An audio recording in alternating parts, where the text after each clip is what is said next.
Bonjour à tous et bienvenue dans Smart Patrimoine. Smart Patrimoine, l'émission qui vous accompagne dans la gestion de vos finances personnelles, mais l'émission qui décrypte également avec vous les enjeux et les actualités du secteur de la gestion de patrimoine. Une émission que vous pouvez retrouver tous les jours sur Bismart, sur bismart.fr, sur les réseaux sociaux de Bismart. Et bien sûr, vous pouvez nous écouter en podcast sur toutes les plateformes de podcast. Au sommaire de cette édition, nous commencerons avec Investir responsable, le rendez-vous dédié à l'investissement durable ou responsable de Smart Patrimoine.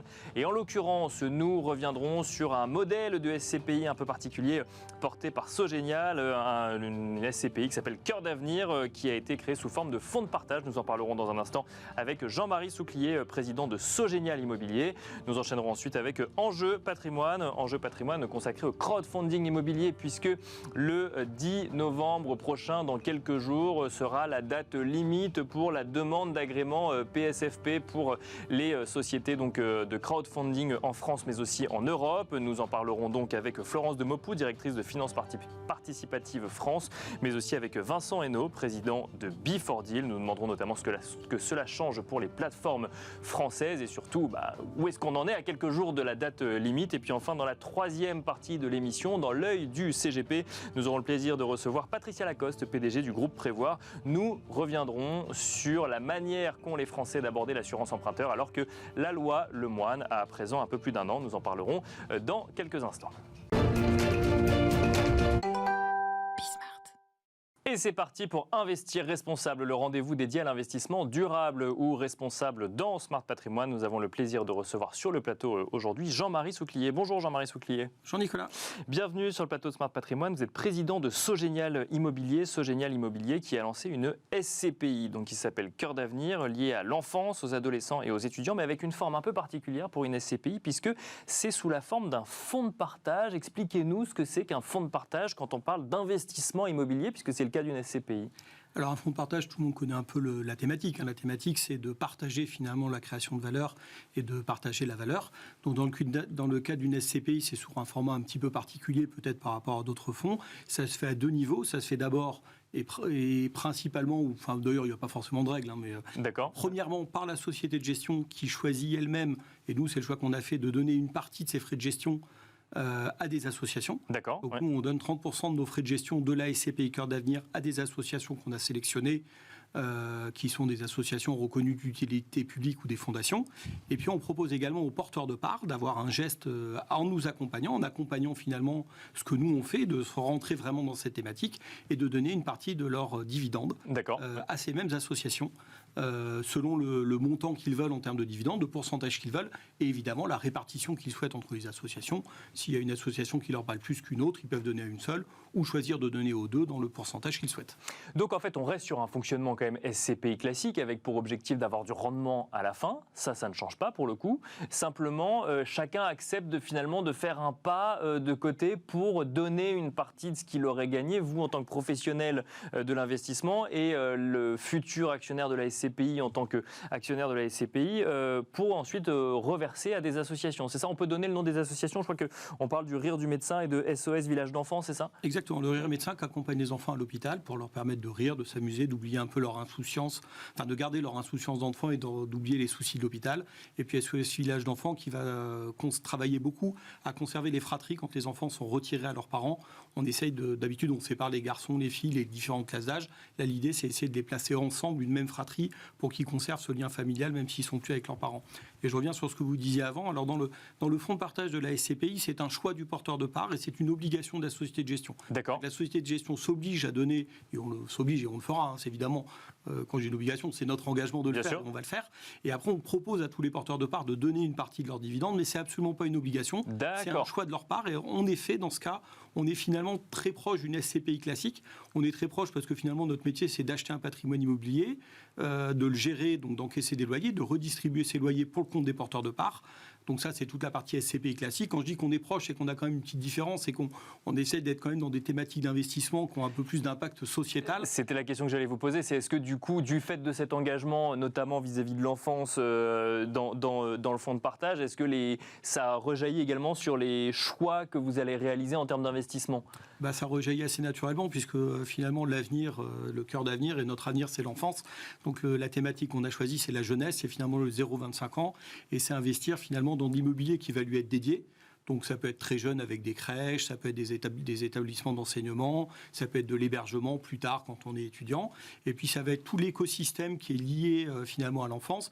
Donc c'est-à-dire des bureaux, des commerces, de la logistique qui va être lié à des marques ou à des chaînes ou à des groupes qui vendent, qui fabriquent des produits ou qui produisent des produits pour les enfants.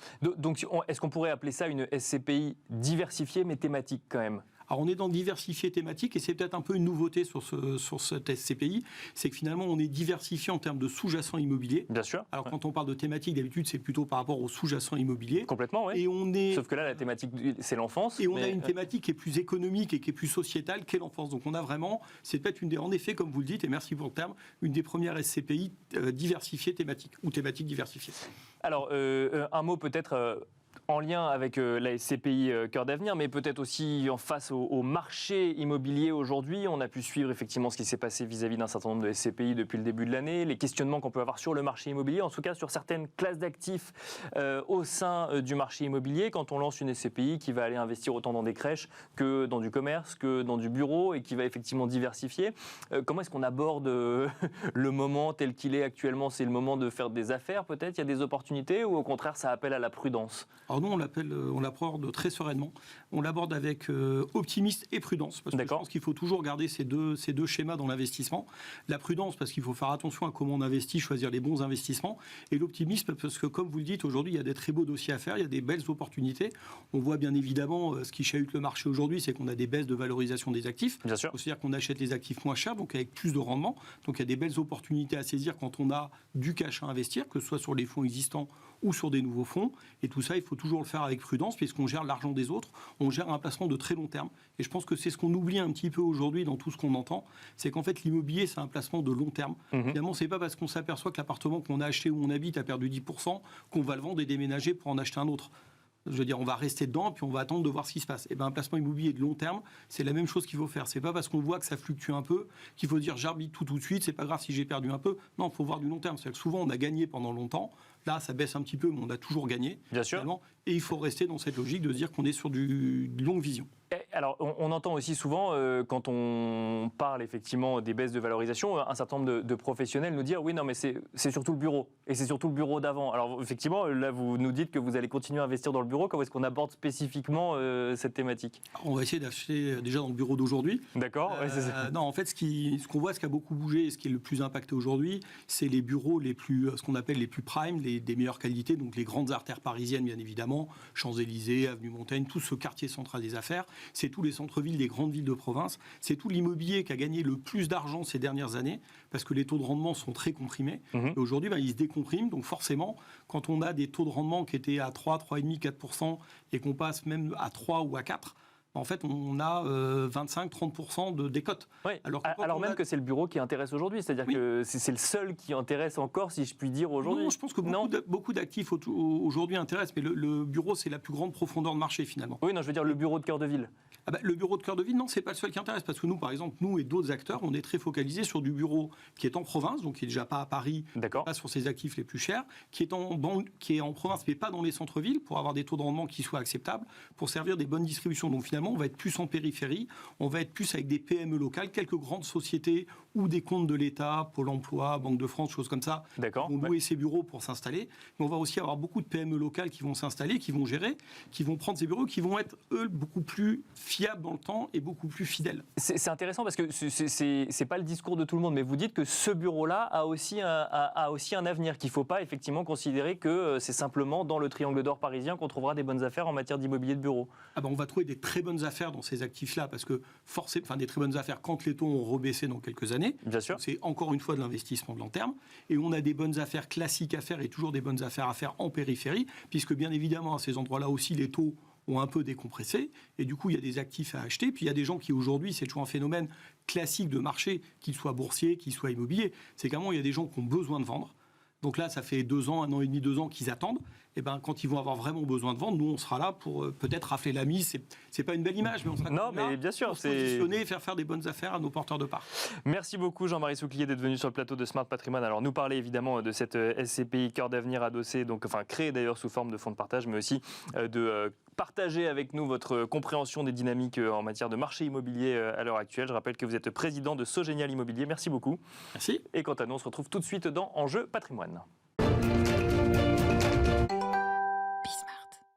Nous enchaînons à présent avec Enjeu Patrimoine. Il ne reste plus que quelques jours aux plateformes de crowdfunding en France, d'ailleurs en Europe également, pour déposer leur demande d'agrément PSFP, l'agrément européen qui uniformise les règles pour les plateformes sur le sol européen. Nous en parlons aujourd'hui sur le plateau de Smart Patrimoine avec Florence Demopou. Tout d'abord, bonjour Florence Demopou. Bonjour Nicolas. Vous êtes directrice de Finances Participatives France. Vous allez nous expliquer un petit peu ce que ça change, ce règlement PSFP, et puis où en sont les plateformes françaises dans leur dépôt de demande d'agrément. Nous avons le plaisir d'accueillir également pour en parler Vincent Hainaut. Bonjour Vincent Hainaut. Bonjour Nicolas. Vous êtes président de Before Deal qui était la première plateforme française à obtenir l'agrément, donc à déposer le dossier et à obtenir l'agrément. C'est ça. Un mot rapide sur Before Deal, crowdfunding immobilier, Before Deal. Exactement, Before Deal est une plateforme spécialisée dans le financement de l'immobilier qui, on a financé nos premières opérations en 2018 avec l'ancien agrément qui était l'agrément CIP et on a eu l'agrément nous fin 2022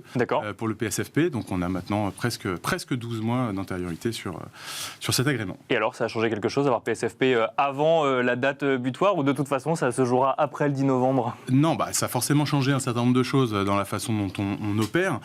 Fondamentalement, l'opération... Ça ouvre le marché européen ? Alors ça ouvre le marché européen, ce qui n'est pas encore notre cas. Nous, on est resté très français pour l'instant dans la zone sur laquelle on opère. Maintenant, oui, au quotidien, il y a un certain nombre de petites choses qui changent, de suivi de procédures qui sont un peu plus lourdes, dans une gestion administrative un peu plus rugueuse, mais fondamentalement, on finance les opérations immobilières comme on le faisait précédemment. Bon, on rentrera peut-être un petit peu dans le détail avec vous justement sur ces petits changements quand même pour la gestion opérationnelle. Juste avant, Florence Demopou, alors cet agrément PSFP, il va falloir l'obtenir pour qu'on soit une plateforme française ou d'un autre pays d'Europe, pouvoir continuer à travailler tout simplement et avoir accès en même temps à l'ensemble du marché européen. Avant, on était CIP en France, maintenant on devient PSFP. Qu'est-ce que ça change concrètement ? Oui, alors toutes les plateformes qui font du prêt rémunéré, de l'investissement en obligations, en capital, en titre financier, doivent en effet obtenir ce statut PSFP, donc prestataire de services de financement participatif. Bien sûr, ouais. On aime les acronymes. Voilà, exactement. Donc ça concerne les plateformes qui étaient CIP, mais aussi celles qui étaient IFP prêt. D'accord. Prêt rémunéré. Et donc toutes les plateformes à l'échelle européenne, en effet, doivent obtenir ce nouvel agrément qui permet d'harmoniser le cadre réglementaire à l'échelle européenne pour toutes celles qui veulent faire du prêt ou de l'equity en crowdfunding. Cet agrément, il est complexe à obtenir. Si je ne dis pas de bêtises, on a décalé d'1 an la date avant de pouvoir déposer les dossiers. Est-ce que ça veut dire que administrativement, c'est complexe pour les plateformes ? Alors, ça prend un peu de temps. Ça prend un peu de temps, oui. C'est déjà trop tard pour se poser la question. Oui, là, si la plateforme est CIP et elle n'a pas encore déposé le dossier, là, elle ne l'aura pas dans les temps. Non, c'est un process. On est vraiment sur un vrai agrément. On est à l'échelle européenne.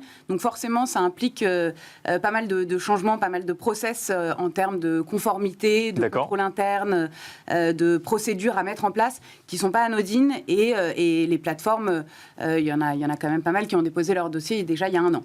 D'accord. Pour l'obtenir dans les temps avant la date limite du 10 novembre, ce vendredi, 10 novembre 2023, qui en effet a été prorogé puisque au départ, le règlement européen précisait que la date pour obtenir cet agrément, la date limite, c'était le 10 novembre 2022. Ouais, donc on a prorogé d'1 an et là, au 10 novembre 2023, il n'y a plus de prorogation possible. C'est vraiment le... Mais alors, qu'est-ce qui se passe parce que avant que vous nous disiez combien de sociétés, si jamais il en manque encore, qui n'ont pas déposé leur dossier, qu'est-ce qui se passe si, passé 10 novembre, on n'a pas déposé son dossier ? Alors, ça veut dire qu'on ne peut plus faire une activité de collecte de financement participatif. Alors si, on peut faire des demandes, il peut y avoir... D'accord, mais il y aura un delta. C'est simplement que la plateforme qui aujourd'hui est déjà opérante sous statut conseiller en investissement participatif, si elle n'a pas l'agrément ce vendredi-là, si elle n'a pas obtenu le statut de PSFP vendredi, elle ne peut plus opérer parce que le statut de CIP disparaît. D'accord, oui. Disparaît de la réglementation Et donc il faut française. qu'elle attende son agrément. Et donc il faut qu'elle mette en pause en fait toutes ses activités d'activité de collecte. D'accord. Elle ne peut plus faire d'activité de crowdfunding, donc elle ne peut plus collecter. Après, elle peut continuer à faire la gestion des collectes qui sont passées. Donc Bien sûr, les remboursements des investisseurs, la communication, tout ça, ça peut continuer. Mais l'activité de financement participatif, qui est la collecte pour des entreprises auprès de tiers... Elle ne peut plus le faire. Donc elle doit mettre une partie de ses activités en arrêt jusqu'à l'obtention de l'agrément. Exactement. Mais elle pourra l'obtenir lors de du prochain comité de l'AMF dans un mois. Donc on imagine que, sachant qu'il y a déjà eu un délai d'un an supplémentaire, la majorité des plateformes françaises ont déposé leur dossier ou ont obtenu leur agrément ? Oui. Oui.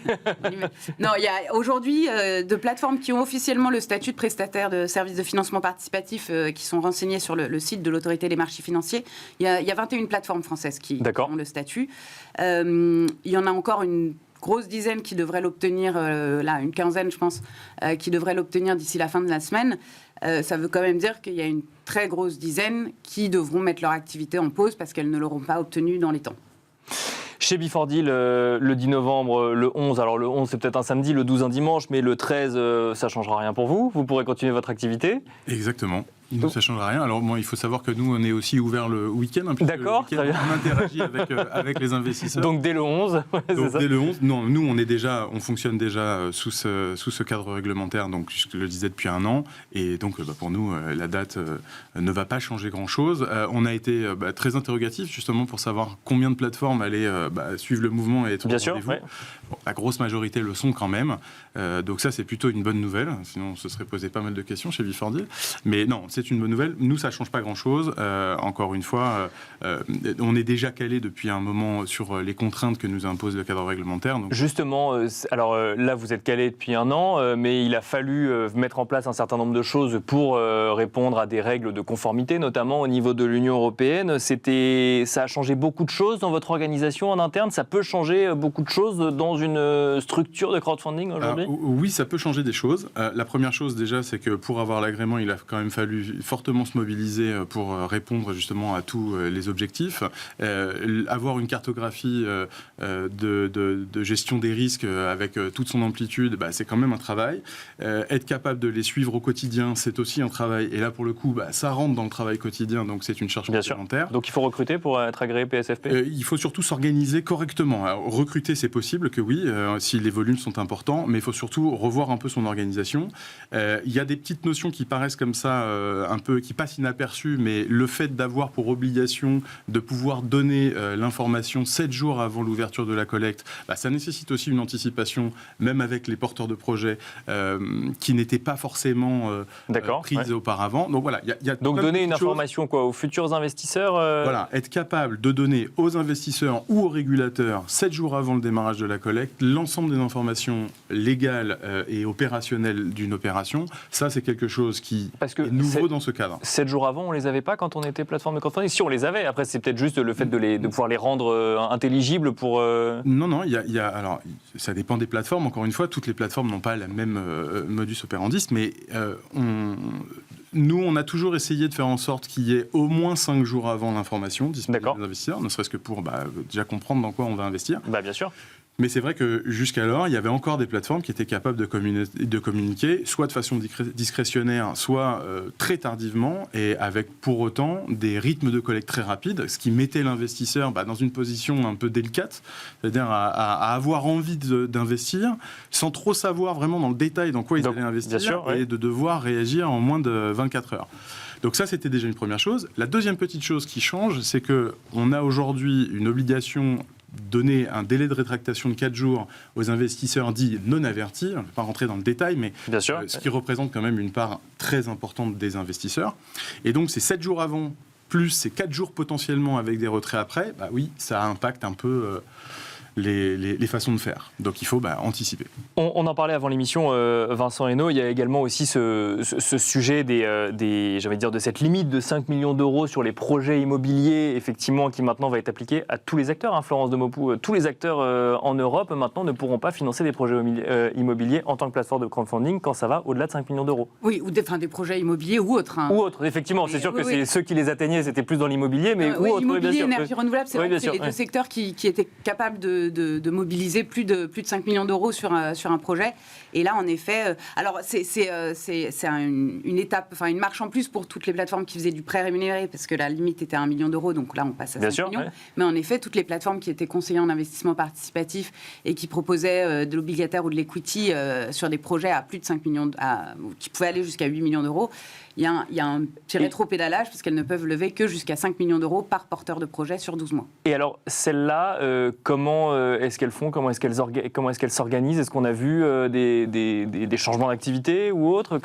Oui, on voit, il y a quand même beaucoup de plateformes qui créent des fonds d'investissement en parallèle, qui font du private equity. Et donc là, c'est plus lourd, effectivement, de se mettre en conformité, finalement, avec la réglementation? C'est d'autres activités, mais ça implique d'aller chercher d'autres agréments. Parce que l'avantage aussi de ce statut européen, c'est qu'il n'est pas exclusif. On peut faire du financement participatif, avoir le statut PSFP et cumuler, enfin en tout cas aujourd'hui la réglementation française n'interdit pas de cumul pour être, je sais pas, conseiller en investissement financier ou prestataire de services d'investissement. Donc les plateformes ont aussi la possibilité d'être multi-activités et c'est ce qu'elles font en effet pour pouvoir continuer à adresser en fait des porteurs de projets qui ont des besoins de financement significatifs. Ouais.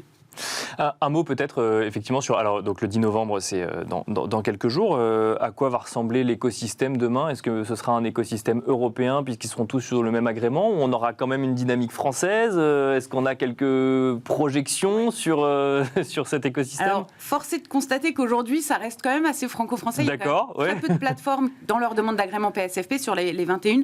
J'ai plus le chiffre exact en tête, mais je crois qu'il y a 5 plateformes qui ont coché d'autres pays que la France. D'accord.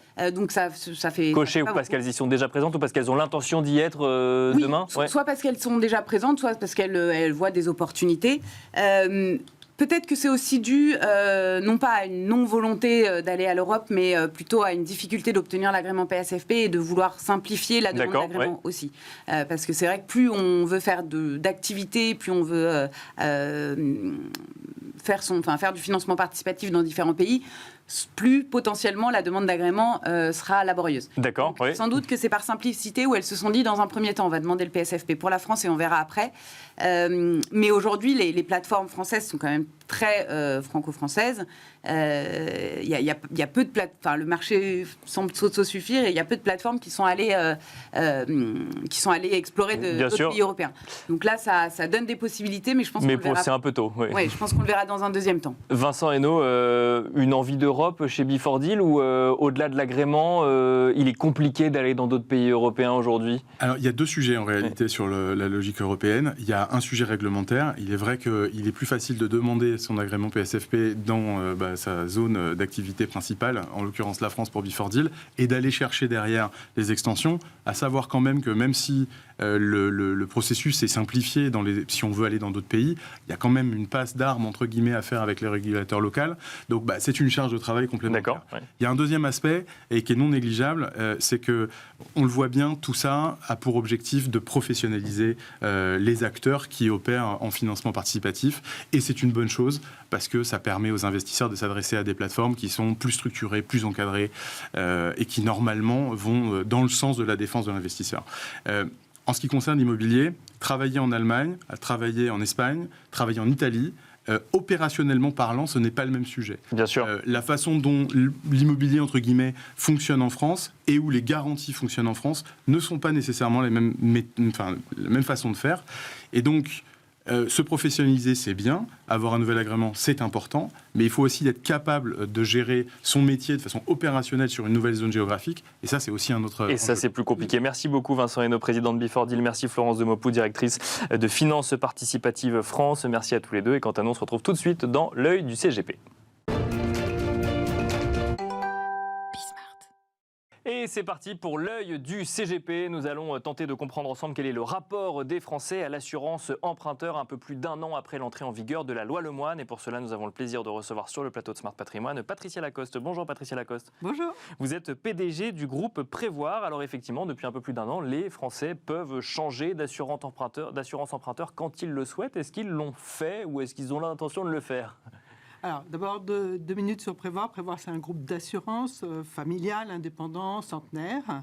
Et on a 3 métiers. On a l'assurance de personnes, on a le courtage et on a la gestion d'actifs. Bien sûr. Et donc, on est présent dans l'assurance emprunteur depuis une trentaine d'années, soit via notre réseau salarié, on distribue, soit via une filiale de courtage qui s'appelle Utwin et qui est spécialisée en emprunteurs, et puis en tant qu'assureur auprès de certains gros courtiers qui distribuent, avec qui on travaille en partenariat. Et alors, est-ce que vous constatez que depuis 1 an, ça facilite les choses en matière de changement d'assurance emprunteur? Alors, d'abord, ça fait quand même longtemps. Il n'y a pas que la loi Lemoine. C'est vrai, Ça fait longtemps c'est que vrai. le législateur a tout fait pour rendre cette assurance plus transparente, faire en sorte qu'elle soit autre chose que juste un accessoire qui est associé au crédit pour que les clients soient mieux informés. Et donc ça, je pense que ça a fonctionné.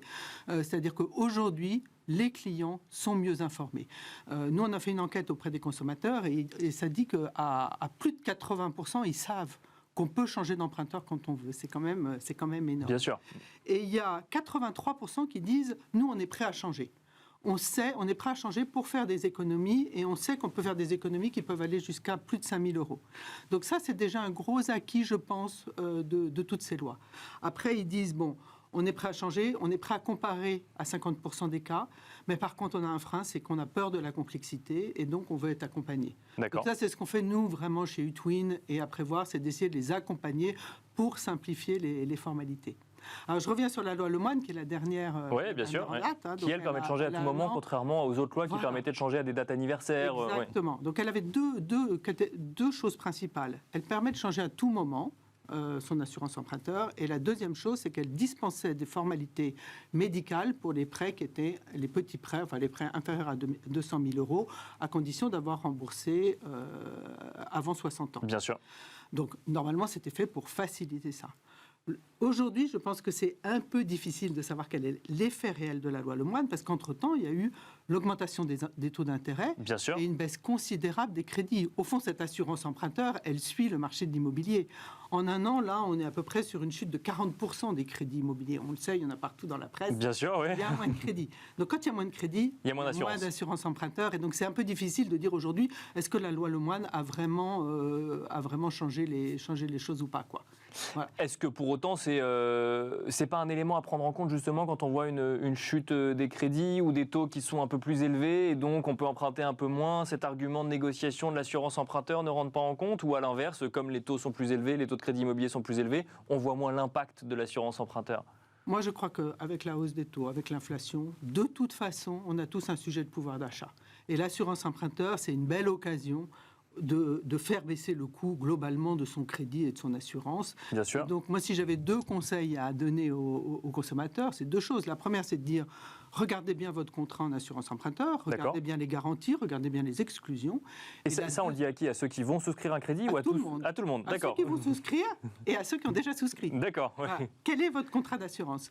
Et ensuite, la deuxième chose, je leur dis, c'est comparer. Comparer absolument avec d'autres assureurs, avec d'autres prestataires, pour voir s'il n'y a pas un contrat qui, à garantie égale, voire même au-dessus, serait moins cher et vous permettrait. Et de toute façon, dans tous les cas, il faut comparer et ça peut être un très bon levier d'améliorer son pouvoir d'achat.